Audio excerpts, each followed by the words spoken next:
ধানের জেলা দিনাজপুর কৃষকেরা এখন আমন ধান রোপণে ব্যস্ত সময় পার করছেন। বৃষ্টিতে চাষিরা কিছুটা স্বস্তি পেলেও দিন দিন উৎপাদনের খরচ বেড়ে যাওয়ায় বেশ দুশ্চিন্তায় পড়েছে এই জেলার কৃষকেরা।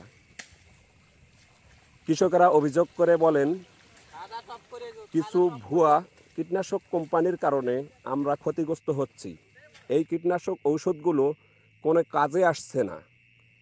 এই ধরনের ভুয়া কোম্পানিগুলো যাতে করে ঊর্ধ্বতম কর্তৃপক্ষ পরিদর্শন করেন এবং ওই কোম্পানিগুলো বন্ধ করেন, এই প্রত্যাশা করছি। হ্যাঁ, আমরা এখন এই যে আবাদে আসছি, কৃষক মানুষ আমরা আমরা এখন আবাদ করি। এখন যদি যাই আমরা ডিলারের কাছে, সারের দোকানে যাই, গেলে আমাদের ওই কথাটাই বলে যে ভালো, আমরা যা বলি যে ভালো ওষুধটাই দেন। ওরা কয় যে ভালো ওষুধ এটা আছে, নিয়ে যাও। আমরা নিয়ে আসলাম, নিয়ে আসি, জমিতে মারার পরে দেখি আবার ঘুরি উল্টো একই পোকা থাকি যায়। এই কারেন্ট পোকা ধরি 5-7 বার স্প্রে করার পরেও সে পোকা সরে না। আমরা এক জমিতে 4-5 বার স্প্রে করার পরেও মনে করে সে ওষুধে কোনো কাজ আসে না। এই যে পচাড়ি ধান পাকা পর্যন্ত আমাদের ট্রিটমেন্ট নিতে হয়। কিছু জিনিসের দামও বেশি, কৃষকের তো পোষায় না। এখন কৃষক এখন কিভাবে করবে কি কোন দিন? এখন সরকার এখন আমাদের যদি একটু ফ্যাসিলিটি দেয় তাহলে তো আমরা একটু মনে করেন যে আগাতে পারি। আমরা আগালে সরকারও আগাবে। নাই যে 3000 টাকা চাষের দাম, গাড়াই হলো 3800।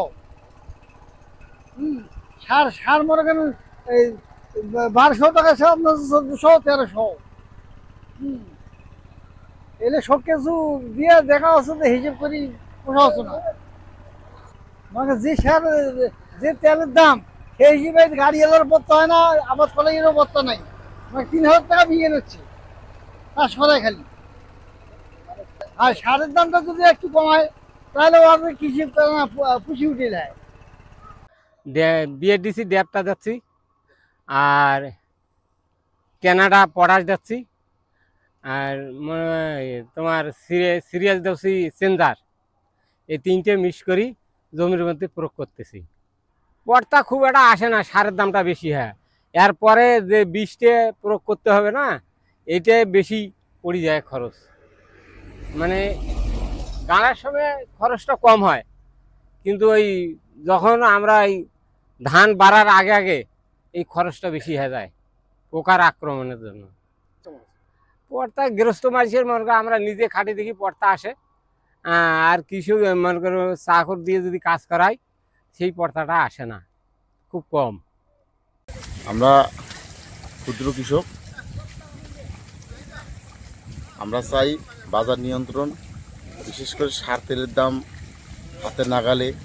জমিতে যে কীটনাশকগুলো ব্যবহার করতেছি, এই কীটনাশকগুলো যেন আমাদের হাতের নাগালে থাকে, এগুলো যেন মানসম্পন্ন হয়। বাজারে বিভিন্ন কীটনাশক সমস্যা, কৃষক বুঝতে পারতেছি না যে 1 নম্বর 2 নম্বর কোনটা। বিশেষত ধান বিক্রি করার সময় আমাদের একটা ঘাটতি থাকে।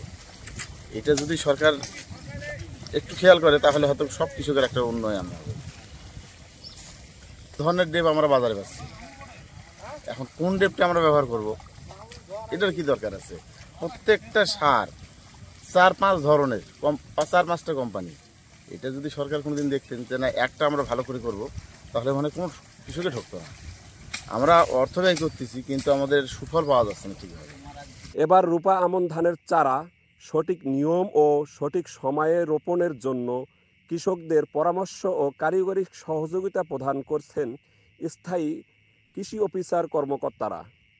তবে আবহাওয়া অনুকূল ভালো থাকলে কৃষক এবারও ভালো ফল পাবে বলে আশা করছেন এই কৃষি কর্মকর্তা।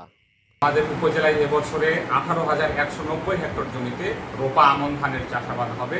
কৃষকরা এখন ব্যস্ত সময় পার করছে তাদের রোপা আমনের চাষাবাদের যে প্রস্তুতি সেটি গ্রহণ করতে। তারা এখন বীজতলার পরিচর্যা করছে, জমির আইল বাঁধছে, জমিতে যে জৈব সার সেগুলো প্রয়োগ করার চেষ্টা করছে। জমিতে তারা এখন তাদের যে আগাছাগুলো আছে অবাঞ্ছিত সেগুলো তারা তুলে ফেলছে। জমিতে আমাদের যে নাড়াগোড়াগুলো আছে সেগুলো তারা চাষ করে জমির সাথে মিশে দেওয়ার চেষ্টা করছে। এখন আমরা বলতে পারি যে তারা আমাদের কাছে আসে, আমরা তাদেরকে পরামর্শ দেয় যাতে করে তাদের আমন ধানের যে উৎপাদনটা আরও বৃদ্ধি পায়। তা আমরা আশা করছি গত বছরের চেয়ে এবারেও আমাদের আমন ধানের উৎপাদন আরও বাড়বে। আগাম আমরা তাদেরকে রোগ ব্যাধি পোকামাকড় যে ঝুঁকিগুলো আছে সেগুলো বিষয়ে তাদেরকে আমরা ব্রিফ করছি যাতে করে তারা আগাম প্রস্তুতি সেগুলো থেকে নিতে পারে। এবং কৃষি অফিসের তথ্য মতে এবার চলতি মৌসুমে ফুলবাড়ী উপজেলায় আমনের লক্ষ্যমাত্রা ধরা হয়েছে 18,190 হেক্টর।